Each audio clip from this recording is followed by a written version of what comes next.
morning, y'all. I'm Rob, W1RCP, or Robbie. Y'all know me as Robbie, but, on CW, you keep it short. Of course, Eddie, KO4NLL, and we're here to share just what we do with POTA. We started, Eddie started his Parks on the Air, I think, right out the gate when you got your general, didn't you? Basically, when I guess Lane challenged us to activate the fish plant bug, that's what set me off to get the general license. Yep. So there's lots of stories about things that Parks on the Air has done. I know that just being on the Facebook group, you see all these guys that are like, I upgraded from technician to general or from technician to extra so that I could chase Parks wherever in the bands. And in 2016, how Parks on the Air actually originated was the National Parks on the Air. Was a year-long event. I think it was celebrating 100 years of national parks. The ARRL set all that up. After that was over, there was a group of volunteers that said, man, this would be fun if it was more than just a year event. So they set out to create what's now known as just Parks on the Air. And that was around 2017.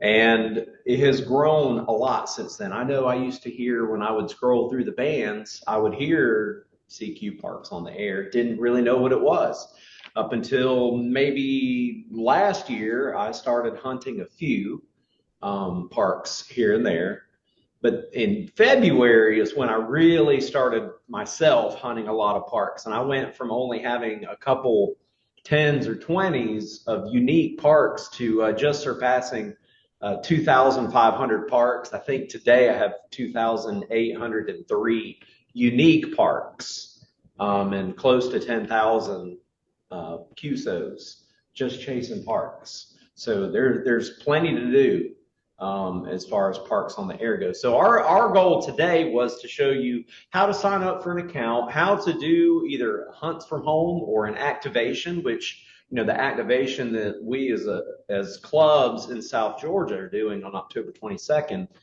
This hopefully will get you there.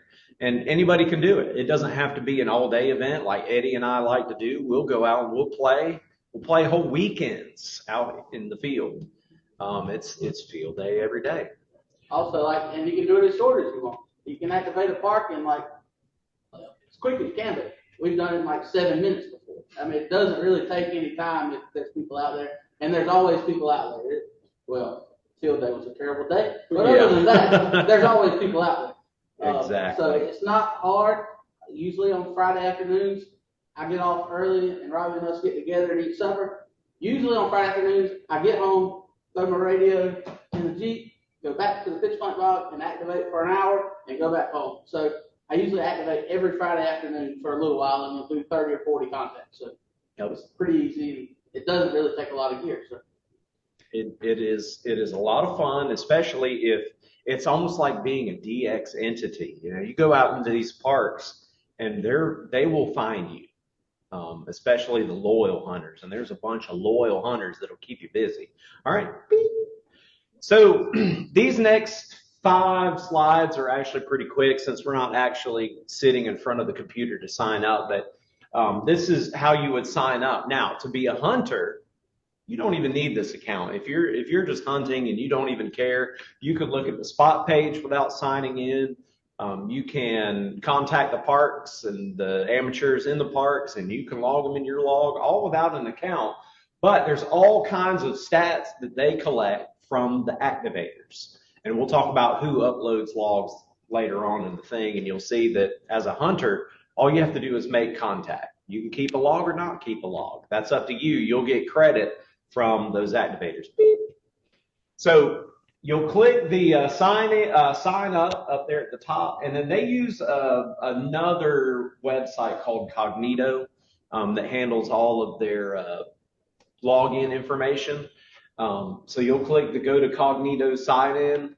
That's just to help the developers so that they didn't have to develop another way to create logins. They're using the Cognito service. Beep. And then what I used, because I have a Google Gmail account, I did continue with Google, and it's really quick. You can use your Amazon if you want to. If you use the fake book, you can use that. Or for our club in Moultrie, I had to use my personal email address over there and made up my own password. So there's 4 different ways. The Gmail one using Google is the easiest if you have a Gmail account. Right, can I go back up there 1 minute? Yep. I'm talking about making the account. I tried that. Our club has no email. You'll use a personal Yes, account. we do. It does not interfere. I'm already using my personal email for my personal. Okay. Would that be a conflict? Yes. We have an email. I'll give you this info I on. tried to sign the club up for this thing coming to me. Yeah. And And it said you, it's waiting pending, it's still pending. yes. And there's some issues with the club stuff. I think almost everybody has to email the help at parksontheair.com. And they'll finish it. Because even with Alpha 4 Papa and Moultrie, we had to send a help email because it would say your account is created, log out, log back in, and you do it, and it was an infinite loop. You email them and they'll get it fixed. I'm not sure if that's a security issue or if it's just a bug, but they work through bugs all the time. I know that their board meets once a month and their development team, and they do fixes and repairs all the time because they're constantly making upgrades and new things. That's a good question. Alrighty, so we will go. You'll read and agree to the rules, but there's more than just rules. They also have like the DX code of conduct is really a big one. And I know if you go and listen to an 8 o'clock late shift, you will hear some stuff. There's people throwing stuff, calls out, they'll be jumping all over each other for a minute and a half before the activator can gain control of their frequency. So the biggest one that is in there is that code of conduct is basically the DX code of conduct. And the biggest one is listen, listen, listen, and then listen again. Make sure that you know you're calling the right person. Make sure that find out how are they running their activation. Are they saying CQ Parks on the Air and giving their call? Or are they saying, all right, who's next? Or are they calling a QRP station, a park to park? Are they looking for mobile stations? Are they looking for DX? Are they going by the numbers? All those strategies on how to run, and it's all up to they're all different. Everybody's different. I was So, interject one thing here too. interject it. As far as listening and knowing who you're talking to, of late, there have been a lot of people spotting the wrong people on the spot page. And it'll cause problems because one, well, if you listen, it really shouldn't cause you much problem, but a lot of people don't listen. And so there's a lot of people complaining that their spots are being taken down or are respotted with the wrong call sign because people are hearing hunter call signs and spotting the hunter instead of actually spotting the proper person. That's the activator. So that's just to reiterate that. Yeah. So read through those. There's in the frequently asked questions, they try to answer some of the biggest questions on pretty much the stuff that I'm explaining today. How do you activate? How do you hunt? Who uploads logs and that kind of stuff? And then the number 5 is community resources. And those are available on the parksontheair.com has a bunch of community resources. They have an activator PDF. They have a hunter PDF. And a couple other resources I can't remember off the top of my head. And all of that's available because they want you to be successful in being either a hunter or an activator or both. Like Eddie and myself, if we're not activating, we're usually hunting. So it's going to ask for your personal call sign and name. I had already signed up, so I couldn't sign up again to put this on my slide. And I Googled pictures and couldn't find it. But enter your stuff when that screen comes up. And then it's going to say on the next screen, you must wait for approval. For me, that was all of about 30 seconds, and then I had my personal account. I think yours was probably about the same time frame when you signed up. So it says that screen, it's pretty quick. And then if, for like our club stuff, if you do run into any issues, their help email, send them a help at parksontheair.com and say, I'm trying to get a club account. This is the email. This is the club call. And they're usually Like there's one guy, Charlie Botita, W1RCP, I think is his call sign. He's up in Oregon. Anytime I email for help, he's usually like, Robbie, what's up? When you go into a park? By the way, here's a fix to your problem. And he's really quick about getting that taken care of. There's quite a few other ones, but for some reason, Charlie has been my personal help guy from their help desk. Okay, so the next thing, get your gear ready. As amateur radio operators, this is probably the funnest thing because we get to play with our toys. This here was the winter field day, and I was using my laptop, which I thought I was going to need today, but Greg's got me all taken care of. And then I was using a 5-watt QRP CW rig and sitting out by the fire on a nice 45-degree day, just playing radio in the field. Eddie over here is working with his ICOM 7300, and there's an auto tuner up there, and we had 5 BTV, no, wait, sorry. The new super antenna vertical sitting out in the trees somewhere. And before we went out, we made sure that all this stuff worked. So Eddie's system over here, and I had the same thing probably sitting right next to him, but we played with them at home, so we knew that they worked. The only thing that was different was instead of connected to our in-feds at home, we were connecting to a tunable vertical, a manually tunable vertical antenna. And this guy over here, I played with this at home. I did a straight key Century Club contest in the garage to an in-fed half-wave just to make sure that I could hook it to a battery, make sure that it worked, make sure that didn't have any SWR issues with the antenna. One thing, that picture of me was really old because I was paper logging. You'll learn really quick after a few nice pile-ups that paper logging is hard. Because when you go out to your logging software, then you have to change your dates and times again. And because I did that, I took the privilege of somebody's first activation of a park, and I activated it in 1903 one time. And so I had to email the help desk, and they got it straight for me. But yeah, so there's room for error in doing that. And so even me, and I'm not a typer, I'm not good at a computer, but I'm learning. I can log in the field. It's your pile up. You're the man in charge. So log as slow or as fast as you want to. Ask them for the call sign 4 times. It doesn't matter. So I recommend logging on a computer, laptop, use software, just because it actually keeps your records more accurate. So that's just a tech tip from me.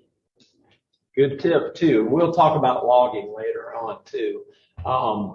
Yeah, we used to log on paper, and then of course I use an iPad. We both have the cheap $60 laptops that do great logging. He logs on his phone sometimes, which is really tiny and tough, but getting home after playing in the park all day and trying to enter 140, 150, or sometimes over the course of a weekend, 300 or 400 call signs and times and bands and frequencies and states, it's a lot. And so there are people that are signed on to paper. I use electronic logging. But if that goes down to getting your gear ready, you got to make sure this stuff works before you go out. If you go out into the field and you forget your coax, or you forget the battery, or your antenna's not working that day because the dog chewed on it the night before, it could be very frustrating, aggravating. So make sure that you get that thing set up before you go out.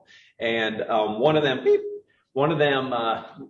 we went to General Coffee, I think it camped, and I took a brand new in-fed half-wave. I had just made it, but I hadn't trimmed it yet. And an hour before sunset, I said, I'm going to go throw this up in the tree. You want me to pull this over here? Please, sir. Yep. There you go. This is our portable antenna right here. But I threw it up in the tree and started tuning it, or trimming it, and then ran into some issues with the tree, so I didn't get to use it. It got really dark really fast. The kids started getting kind of aggravated with me because they wanted something, and we had to resort to our backup plan. Now, if we didn't have the backup plan, it could have been worse. But I always bring a second antenna just in case something happens. But this is some of the gear that you might carry with you. Over here on the top left-hand side is my old setup for my Jeep. I had this permanently mounted to the bumper, the antenna, and then of course the FT891 sitting on the dash. Just below that is my QRP. If I go on vacation somewhere and my wife won't let me bring all of my stuff, I've got some QRP stuff. This particular picture was at a waterfall in Tennessee. The picture at the bottom in the middle is, again, another QRP rig that I have. And that was also in Tennessee the year before. And that was a quick activation, made 15, 20 contacts. And then, of course, the kids are like, we're ready to go. The next one on the bottom right-hand side is both mine and Eddie's old POTA rigs. That's what we started with. We had the box from DX Engineering to drag it out. We found out later, man, that junk is heavy. We need something more portable. So Eddie's got him a whole go box. Pretty much his whole kit is in a backpack in a box. Yeah. All I have to have is this. I got extra stuff for when we take the camper, but just throw in the Jeep or the whole station. You want to bring it over here so folks on Zoom can see it? Yep, show them. So this is some of the gear that Eddie uses. He's got a backpack, and it's not light. I mean, there's a lot in here, but he's got everything he needs if he wants to do VHF, UHF, which around here it's not very successful. But he's got it all in here: radio, tuner, coax, antenna, and of course this super antenna folds up. I took it out. It folds up to be about a foot long and about 8 inches in diameter max. And then, of course, we're gonna start experimenting with doing two activators on 2 different bands with the filters. So I designed and built some filters. We don't know if they work yet. We haven't even had a chance to try those out yet. And then, of course, camping gear. This was my friend Billy. We went to Providence Canyon, and we had both QRP rigs. We took this guy, and that guy had 2, and an antenna. And we went to Providence Canyon. We hiked in, so we had some hiking gear to go with us too. And of course, we had to pack in water for that. Beep. And this was Eddie the other day. He got him is it called a jack kite pole? He got a jack kite pole. It goes up about 35 feet. And he tried out his end-fed at the house to make sure that he could set it up, how to set it up, where to put the antenna, and did it actually work? And of course, this on the left side is his actual rig that he uses. So it's the FT891 and the tuner. All right, next slide. Just so you know, there is a Q&A at the end. So gather all this wonderful information up, and then probably the questions is where you'll get the information you really want, right? The biggest thing that for me and for most people is you can get prepared by hunting from home too. If you know you got your gear and it works and you know how to put it together, when you get out in the field, you can learn by hunting. Go to the spot page, which is at POTA.app. It's one of those weird endings on the URL, the URL, but POTA.app. And it's a website, and you can go to it usually brings up the spot page, which this is a sample of the spot page right here. So K9ZIE, Ryan McKenzie, he was activating on FT8 at 80 meters, 3.573, which is the FT8 frequency. And you can go there and see how people call CQ for FT8. You make contact with them just like FT8. And that's Uncle Oscar, and he was doing 40-meter FT8 out from California. And there's no better way to learn how to activate by hunting. Listen to what other people do. What's their style? And you pick what works for you. And then once you get out there in the field, it's just calling CQ. So if it's just me, I go CQ Parks on the air, CQ Parks on the air. This is Whiskey 1, Radio Charlie Papa. Boom, it happens. You hear call signs. And if you don't hear call signs, it probably means that your antenna is not connected, because usually it'll come back at you. Now, activate, this is the part that's new, is activating as a club. Something special happens in the background of Parks on the Air. Both your club gets credit, and if you put yourself in the in your ADIF file as the operator, you also get credit. So I have some with Alpha 4 Papa. When we did our club activation back in the spring, I got credit for it too. So it went towards my numbers. And you call CQ the same way. Of course, you know, the rules for identification is once an hour, whoever's operating gives their call sign. But you just go CQ Parks on the Air. This is WD4LYV or not what is it? W4PVW. Sorry, brought up our old friend. In CW, it's the same thing. CQ, POTA, and then your club call sign. And then FT8, you know, you'll have to do some changes in your settings to put your club call into the computer. If you're using your personal stuff, you'll go change it. And of course, there's other modes. There's people doing SSTV now in the parks. It's a big experimentation field. All the modes are available, and you can work whatever you want to work. Alrighty, logging your contacts. This is where, you know, Eddie and I, we started out different. He started out on paper. I only used paper if I knew that there weren't going to be a lot of people. Like if I was going to do a 20-minute and log 12 contacts, I would do paper. But if I know that I'm going to be out there a while, I'm using a Hammers app. I might use N3FJP. Yep. So here's some of Eddie's old logs right here. I'll try to get this on the camera. But he would log on paper. And of course, he's got the call sign, the signal reports, which you don't even have to tell him signal reports. You could just say, all right, hey, thanks, you're in the log. But we do signal reports to make it sound legit. And then the time that we logged it, and then, you know, whether it was a park to park. If somebody else is calling you from a park, that's a whole another deal. You get their park number when you enter that in the log and submit it to Parks on the Air, you get extra points. It's just more cool stuff. Yeah, and it's the game where the points don't really matter. It's not a contest. All right, so I don't know why the screen did this. There should be more here. So go ahead and, there we go. I guess I started making it fancy and decided that was too much work on this screen. I use Hammers. I use it on my iPad. I use it on my phone if I'm just hunting mobile. N3FJP AC log, it has a good setup for Parks on the Air. You can use that one as well. There's quirks to all these. You know, you learn their ins and outs at home, and then in the field, you're the pro. You can use pen and paper. If my iPad freezes while I'm in the field, I keep paper next to me so I don't have to stop. I can enter that stuff later. While I'm sitting there fussing with my iPad, sometimes I have to restart Hammers. Sometimes I have to restart the iPad, especially if I'm touching the screen and RF is going at the same time. The iPad doesn't appreciate that too much. All right. This is who submits logs. Well, as a hunter, you don't have to do anything, as I said before. Now, as an activator, you got a little more work to do.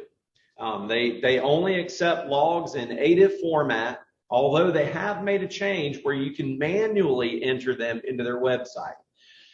It's not perfect. If you accidentally refresh or you lose connection to the internet, that way is in the beta stage right now, so they're testing it with the poor guinea pigs that want to go that route. I enter it in an ADIF on the computer and send it that way. This was Ozone Falls in Tennessee. The first half of these contacts, it started to rain on me, so I had to leave. I had to go back later after the rain, and that's when I was able to finish the last 4 to make a air quote successful activation. You can go out to a park and make 1 contact. It won't be counted as a successful activation, but you still do the upload so that whoever hunted you can get the credit. 10 is the minimum number of non-duplicate QSOs to get credit for a successful activation. That's some of the things that they do for the rules. And I know SOTA, which is Summits on the Air, I think theirs is a different number. I don't know it because I don't hunt SOTA. How many is it? 5. SOTA, Summits on the Air, I think is 5. Thanks, Eddie. All right, next screen. And I put the 3 X's here because this is an ongoing presentation.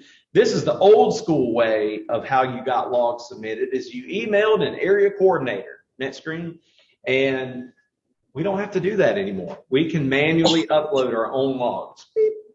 So here's how to submit logs. Once you have your account, so when you guys get your W4PDW account, you'll have your call sign at the top right of the screen when you log in. You'll click on that, and this is the screen that shows up.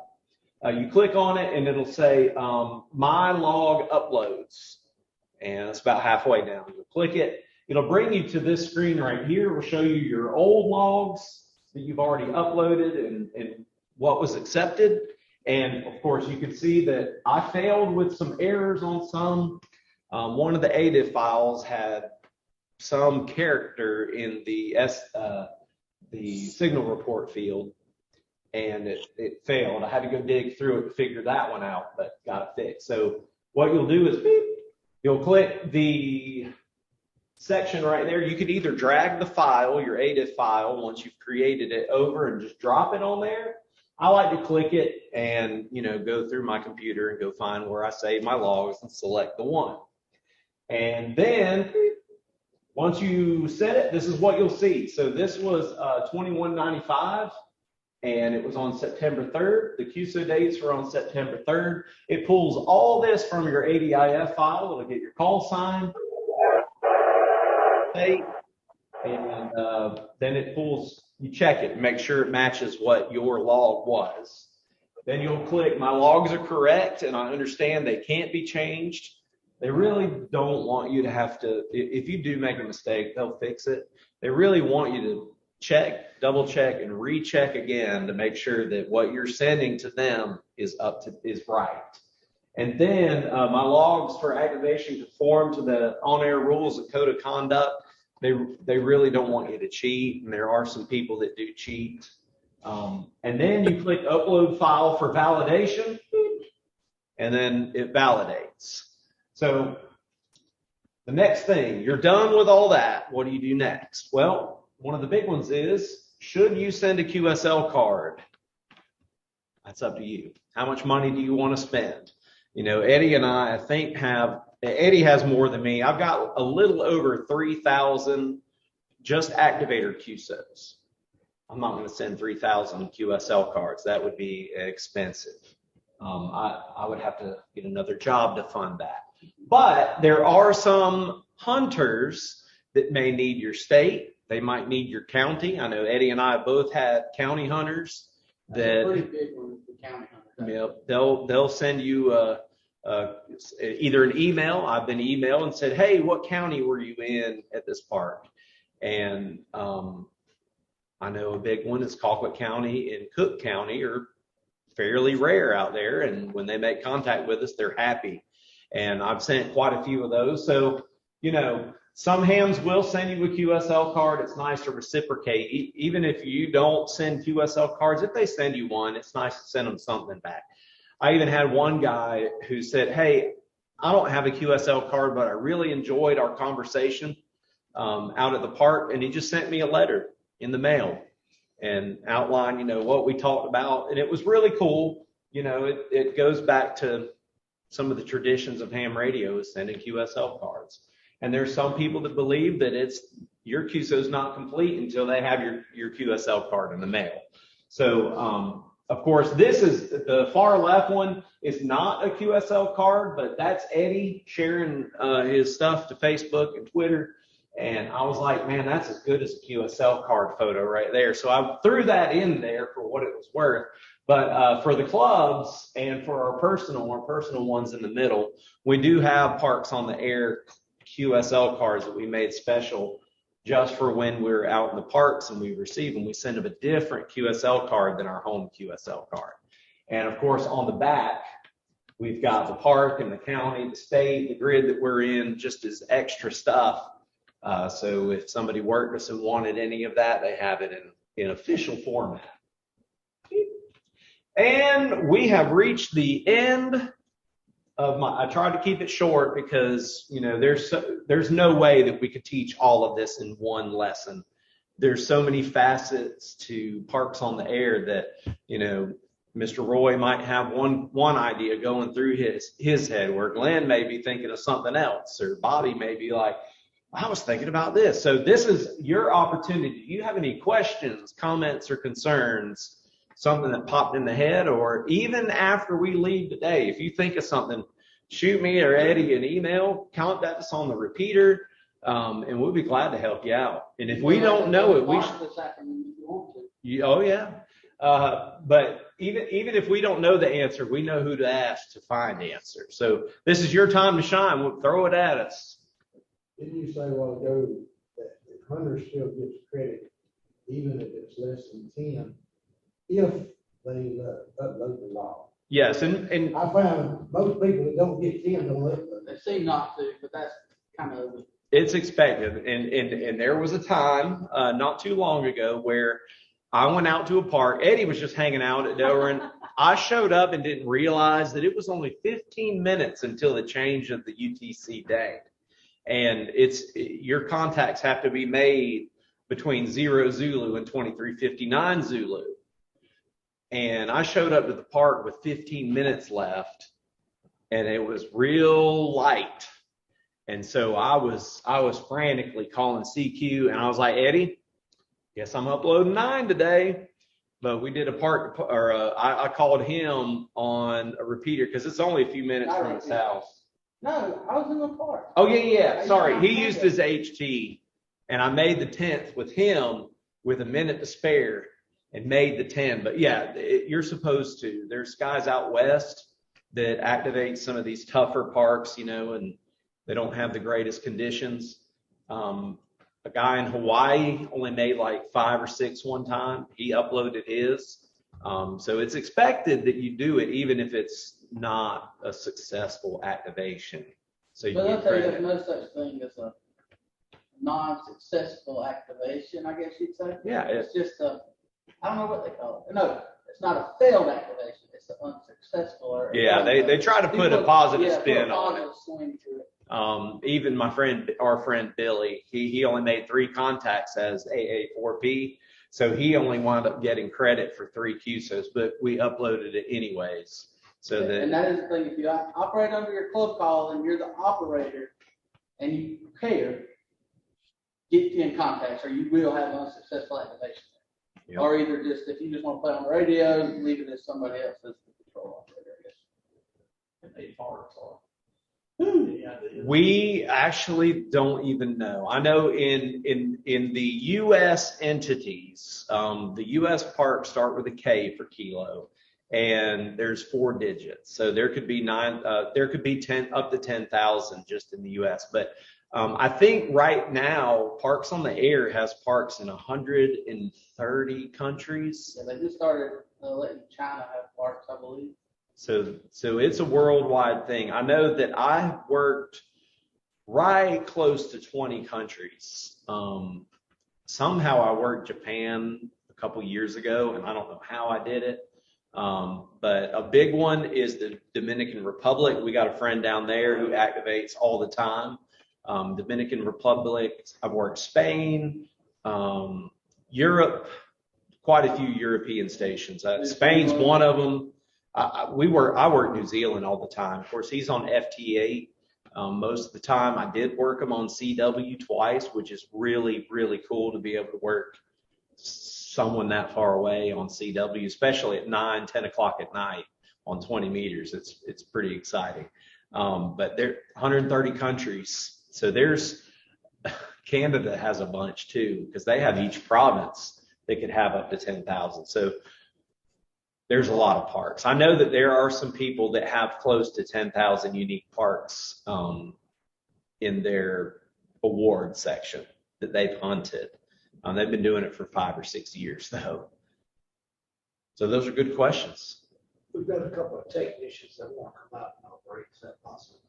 Technicians can operate. Of course, they can operate in their, oh man, they can operate where they're allowed to operate. In their allocation. The allocation, that's the word I was looking for. 10 and 6 meters. 10 and 6 meters, especially if you do FT8.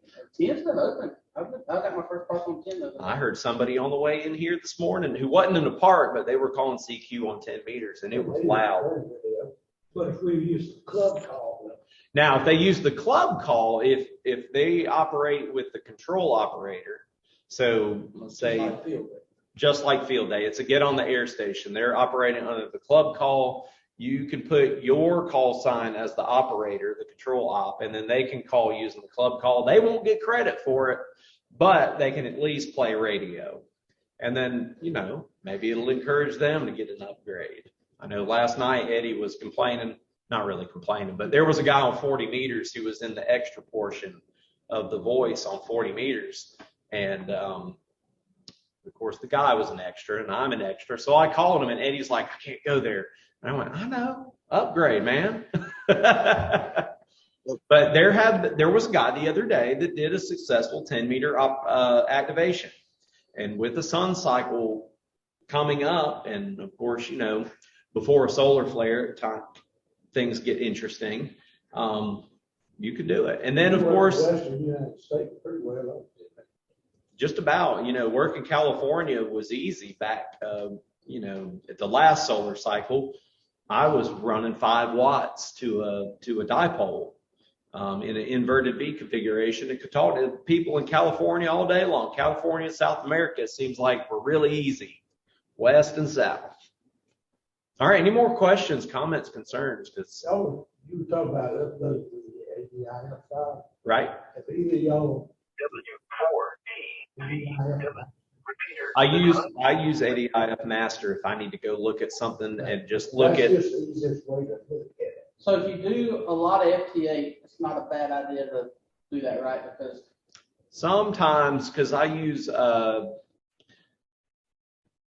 Alert, the interfaces with AC Log, and every once in a while, my computer does something real strange where it'll log it as an SSB after I hit the OK out of WSJTX. Every once in a while, I'll log it as a SSB. It's some kind of hang up between the system. I always scour to look if there's a negative or positive signal report. I make sure that it says FT8, and I'll go through. And basically how I do that in ADIF Master, I'll sort it by the mode, and I'll scroll through all the single sideband ones and make sure that they don't have weird signal reports. If it wasn't a 5.5 or a 5.9 or a 3.3, if it said plus 0.2 minus negative or negative 14, I make those changes right there. They're pretty quick and easy, and then I hit save. I've never activated that yet. Somebody that was not computer savvy to upload their log. Yeah. I just customized the screen in ADIF Master for what POTA looks for. They don't care what all the rest of the stuff. No, and they don't even care about the signal reports Yeah, either. they don't care. signal report. It's your call sign, the park number, what band you're on, and what date and time. Those are the big fields. And then, Park's got another. yep, and And they, even that'll sort itself out if you don't. yeah, if you're a single park to a single park, you don't even have to put the park number. It's for the guys that have multiple parks that overlap. Those are the ones where you really want to put them in there so you get credit. But again, if you activate a lot like us, we hardly even notice it. If somebody makes a mistake, we'll never know. Yeah, you don't even know if nobody uploaded. And if you're doing it, and you hear it part to part, you might as well just touch the operator works because he ain't gonna answer you. Yeah, Right. yep. If that's the beauty of being in a park as an activator is like we went out to General Coffee about 3 weeks ago, and one afternoon I just ran over to my campsite and opened up the spot page. I was already activated from the night before, so I wasn't worried about getting 10 more. And all I did was go through the spot page. And I went through the spot page and I worked every park I could hear, because as a park, you get priority. If they hear park to park, they're going to go after you. And a lot of times, if there's a pileup, most of the other hunters will even tell the activator, hey, you got a park to park call. And So they'll listen. You'll get priority treatment if you're in a park. Yeah. So hunting is as a park, even if that's all you do, you don't even, if you're scared to call CQ, just go out there, bring up the spot page, and on a Saturday, there'll be 100 different spots. You could activate easily from. I've definitely done it. Just park to park. A full activation was 20 or 30 park to parks. Never called CQ once. Yep. I have a question. If y'all ever run across where you go to a park and you figure out there's somebody else activating at that park, what do y'all go to another park, or y'all join them? We've got that situation coming up. I've actually been to a park. I went to the Dover Pitcher Plant Bog, and KY4BX was there. And he said, hey man, don't worry about it. I'm about to be done. By the time you set up, I'm going to be walking out. Well, then we talked for a half an hour, Jeep to Jeep. Yeah. But depending on the size of the park, if it's a big enough park that your transmitters don't interfere with each other, you could be there. What happens there, Chris, is most of the ones that work at the same park, they're all there together. Yeah. And they'll hand you off. You'll work one, they'll say, stand by for another operator. Yep. He'll hand you off to him, you work him. And they probably working in the same station. There's multi-op single station, then you'll find multi-op multiple stations. There's, like Eddie and I have done digital. We'll do FT8. We'll set our radios to transmit on the same time slot and receive on the same time slot. So they're both transmitting and then either receiving, so that we don't overdrive our front ends on our radios. And he'll do like 40 meters, I'll do 20 meters, and we'll both be on 20 meters. So that's multi-op, multi-radio. If you're far enough apart, I haven't, because these South Georgia parks aren't heavily trafficked. But if you look at some of the parks up there in the Northeast, there could be several different people, and they won't even know unless somebody checks the spot page and says, oh, look at there, somebody's in the same park as me. And what usually happens is you'll tune to their frequency, turn your power down, and try to get a park to park from the same park with them. And one day Eddie was camping out at Reed Bingham. I had to go home, and later that weekend I got to go back. So I parked over in one of the picnic areas, and I was operating, and he didn't even know I was there. And most activators, especially the more you do it, you get to kind of know each other. The activators do. So like we were going to General Coffee, and there was a guy from North Carolina, November 4, Charlie Whiskey Bravo, and if you ever heard him, we called him Mr. 5'9" because he's always blasting. Super loud. So anyhow, he knew we were coming too. So when he got there, he's like, I've done activated. Y'all guys have it for the night, you know. So he knew we were coming too. So he went ahead and activated and just said, y'all play radio. So yeah. Do you use portable batteries or a little bit of portable? Ooh, I love that question. It depends on where we're going. Now, today we're going to be mobile. So we'll be in the Jeep, no access to power. So we use LiFePO batteries. I have 220 amps that I wired in parallel so that I could have 40, air quote, you get as close as you can get to 40 amp hours out of these cheap batteries. If we're at a campsite, we'll just plug a power supply into, yep, we'll just take a regular old 13.6 volt power supply, plug it into the camper and go. At Reed Bingham, if we set up at a park bench or the picnic area, they have power, and so we'll just plug in there. So there's guys that use solar. There's one guy that uses a bicycle generator. He does QRP, so he'll ride his bicycle while he's sending. So it's like a big experimentation. You know, you go out there and you figure out what you want to do. There's some people that go out there with their HTs and their dual band aero antennas, and they'll do satellite contacts for parks. Actually, right now, November 5, Bravo Oscar, he's from the Florida area somewhere, in the Panhandle. He's actually coming through Georgia, going to Augusta, and that's what he's doing. He's just using a handy talkie battery and doing satellites. So there's all kinds of stuff, On club activations, if you've got 4 or 5 people out there, you suggest that one person would call CQ for a while and then switch over to somebody else, or just hand it off to somebody? That's all. As far as doing a club activation, it's one call sign being sent out. So it'll just be one operator unless you have somebody else on another band. So for clubs, you would need multiple transmitters, multiple bands and modes. But if it's just like me and Eddie, a lot like today, we'll just hand each other the mic from the same rig. With the club stuff, it makes it, not everybody can play at the same time unless you have multiple rigs. Just do it like you do field day. Somebody operate for a while and somebody else take over. And then whoever's logging, wherever the log's being kept, make sure that you change the operator call sign when you switch. So that in the ADIF field, you get credit for whatever Clyde worked, and then Mr. Roy can get whatever he worked, or Eddie gets his credit. If a technician comes along and you want they want to play, you just keep your call sign in there. They use the club call. You get credit for their work, and so it works that way. Have you had any problems with any of the, you should say, the park managers?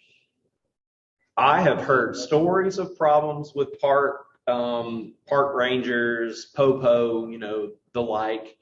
Never have I had issues. I've done 3 parks in Tennessee, and I've done 7 parks in Georgia. Eddie's done probably 10 or 12 and never had an issue. The worst I got in trouble was they asked me to move my Jeep off the grass. Following the park rules, I know at Reed Bingham, Bud is one of the main guys out there. He will move heaven and earth to let me go play. If he knows I'm out there, or if he sees me out there, he'll come by, he'll talk for a minute, and he'll go, "Hey man, you happy right here? You want another spot?" He said, "I see," because a lot of times I'll just go look for an empty bench. If there's not a reserve sign on it, I'll flop. And one time he rushed over there from the ranger station. He said, "Hey man, somebody's coming over here. But I tell you what, I'll move them to that one over there. I'll go ahead. They paid for this one. I'm going to move them over there." So he'll move people around, or he'll ask me. He said, "Hey man, you don't have to stop operating, but can you go to the one with the wisteria over there?" So he's usually pretty good. Down here in the South, it's pretty easy going. I know some of the parks don't want you to throw things in trees. So that's why our vertical or our Jeep mount works the best. Some parks won't even let you drive a small stake in the ground. So you just have to know the rules. At some of those, these guys use their drive-on mounts, or they'll use a hitch mount.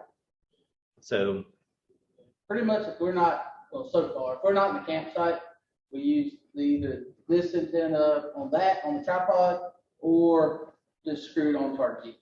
We just try not to risk it as far as throwing. yeah, I like the efficiency of the end-fed half wave. And the coverage that you get is a lot different than just old vertical sitting on the ground or being mounted to the Jeep. The patterns, of course, are a little bit different. You get nulls based on, your ground system. But as far as getting in trouble, we've never been in trouble. Or I don't even think anybody's ever said anything negative to us, in fact, except for get off the grass. I've been told once at Reed Bingham to get off the grass. There at the campsite, I had pulled over the wooden divider, the railroad tie divider, and my wheel was sitting in the grass, and they said, "Hey, can you back up a couple inches and get off the grass?" And my bad. And that was one of my first activations. I was using a mag mount with a ham stick on it, so I pulled up close to my radio just because at that time I didn't have a lot of coax. So that was the only reason I was even on the grass. So yeah, with this, there wouldn't even be any trouble at all. So. Yeah, according to the POTA site, they say you have more problems with historic sites than you do campsites. Right. Campsites seem to be so much, because when we camp, we'll throw stuff at trees. Out at Providence Canyon, I said, hey, I asked the ranger at the desk, I said, we're doing amateur radio out there. Explained, his park's on the air, been around for a while, and just had a small conversation with her while we were checking in. I said, is it all right if I take a rope and throw it in the tree and temporarily put a wire up there for my antenna? And she said, listen, you're way back there. Ain't none of us walking back there to bother you. She said, as long as you clean up and don't destroy the place, you're good. And of course, that's one thing on their website, POTA's website, is do the leave no trace. If it was there when you got there, leave it there unless it was garbage. And if it wasn't there when you got there, leave with it. Yeah, that's what I've noticed. That even at the pitch plant bar, I don't know, I've activated 25 times, or I've done it 19 times, and that's pretty much just over the last winter, after deer season to now. And so that many times we've been out there, I don't remember seeing any trash on the ground. What, deer season's been in for a few weeks now, and you fly there and there's water bottles laying on the ground. And so, yeah, no, there ain't ham radio operators leaving much trash on the ground, at least the ones that's been out there. So. No, we always clean up. Our trash usually is meat sticks and Mountain Dew cans. So we pack in, pack out. Yeah, we call that the official food of POTA is Slim Jim. And we always joke around and say the only real radio for POTA is the FT891. Yep. Although I have quite a few POTA rigs. I've got my QRP stuff. I have my 891. I have a ICOM 718 that's in an ammo can with all the fixings. And I recently had it restored because it had water damage just from being in the Jeep for so long. I sent it off to get it fixed because I didn't want to deal with it. So I use it because I've got money in it. It was my first HF rig, so I'm pretty proud of it. I sold it, and then I felt bad for selling it, and I bought it right back from the guy that I sold it to. And he already had a ton of rigs, so he was glad to get it back to me and get the money back. And it's a lot of fun. You could sink as little as a couple $100 into some QRP rigs, or you could go big or stay home and go FT891. And I just bought me an ATAS 120A, and I installed it last night. We actually hunted from the Jeep last night just to test it out and make sure that it would work so we could use it today. And it's got a quirk. If you try to tune out of its tunable range, it goes ape crazy on you and won't work for a while, and you got to kind of reset it. Rein her back in. Yeah, rein it back in. But, you get out there, you play, you find out what works, you find out, like with our Go rig, this thing's just too much stuff to carry. Let's that's what the ATAS is. It's a screwdriver antenna. It's controlled with the Yaesu radio. All I have to do is find a frequency, hit the tune button, and you watch it go woo until it finds. What's that now? Is it pretty small? No, it's bigger than this. It's just fat, really fat, and got a little teeny tiny whip on top of it. Yeah, about maybe 6 feet when it's fully extended. It's not a true screwdriver. If you get I've got a 4-inch. Yeah, if you get the big one. Oh, yeah, I don't know if I'd want to drive around with that. Oh, no. This is 120 watts. It only goes from 40 meters up to, I think, 440, which is in the UHF range. Of course, for that, you have to have the duplexer and all that stuff. But this one will do 40 to. You showed the $60 last time. Oh, okay. You may forget what I was saying. But 40 to 6 meters is about what I'll use it for. If I want 80 meters, of course, I have the coil for 80 meters with the super antenna, and I'll run radials for 80. 160, I don't like 160. That's just too much. But some great questions. I hope that we were pretty helpful and maybe ease some pain that you might be thinking, like, this is so hard. It really, you might have stage fright the first time you get out there. If you can set your rig up, that's half the battle. And then if you can stumble through copying somebody's call sign and just have a conversation with people, you don't have to be in a hurry. Sometimes if the bands are slow and somebody comes back to me, I'll talk to them for a little bit.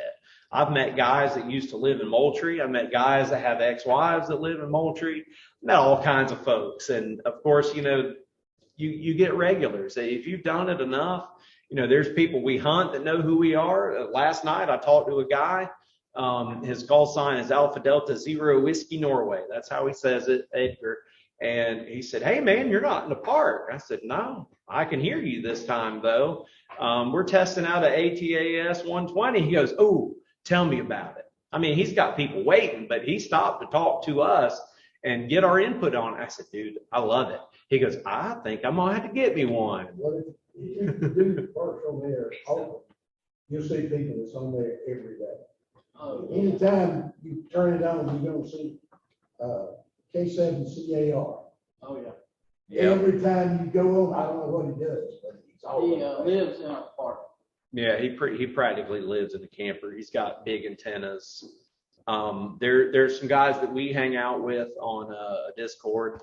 One of them is Kilo Echo 8 Papa Zulu November. He activates almost every day.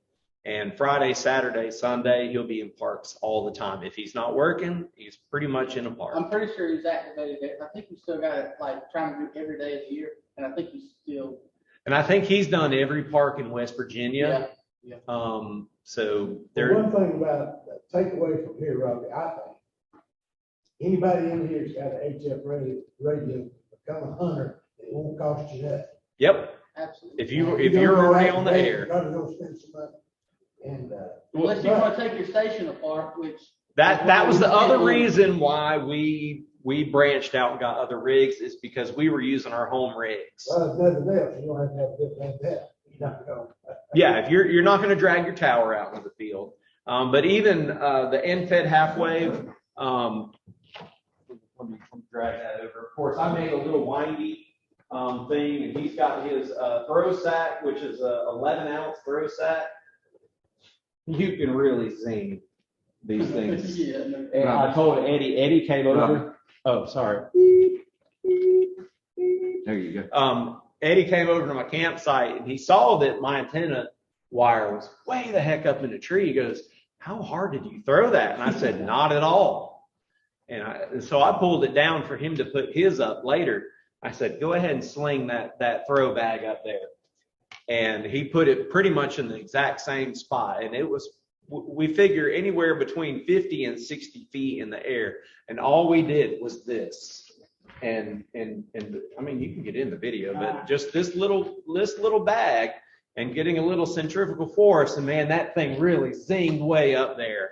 And you could hear the line coming off of the leaves. And then the next thing you know, you hear as it slides down the tree. And we used arborist line. That was a tip from K9ZIE Ryan McKenzie on Twitter. He said, "Hey, if you guys don't have some arborist line, the stuff is super slick."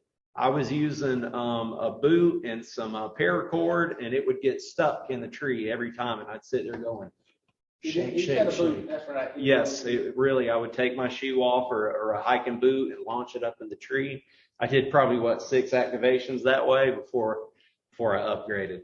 But all this is speaker wire. It's a 40-meter end fed, about 62 or 63 feet. And we have a 49-to-1 balun inside of here, and that's it. I think we spent, $25 on this? Maybe 30. Shipping is expensive now. Oh, yeah, and then, of course, to make the winder, I just used some leftover. I mean, this is trash, basically. These are just 3D filament, 200-gram 3D filament rolls. And then I 3D printed with my new 3D filament a knob to go on it, so I could it's just a little extension cord winder. So I have one that also winds this, but Eddie's got this guy that works pretty good to hold his 160 feet of line. And it's, I like experimenting. So Parks on the Air is an opportunity to get good with my radios. If you do digital, of course, you can create a whole nother level of frustration with interfacing your radio, getting the app to work, finding internet out in the field. I started experimenting with doing a GPS dongle to the laptop. Sometimes it works, sometimes it doesn't. So the possibilities of what kind of trouble you can get into is endless. Like you said, we've done SSTV, failed hell. We haven't activated failed hell, or we've hunted these modes. Those are some of our favorites. Yeah. That's got to be the strangest mode in the world. It really hurts my eyes. Once you Me get a too. few lines of failed hell up there, it literally is hell looking at. But it is neat to be able to see all the stuff that you can do. And of course, some of these guys are our friends and we hunt them all the time. And, between Wisconsin and Florida, Dominican Republic, there's guys that are on all the time, every day.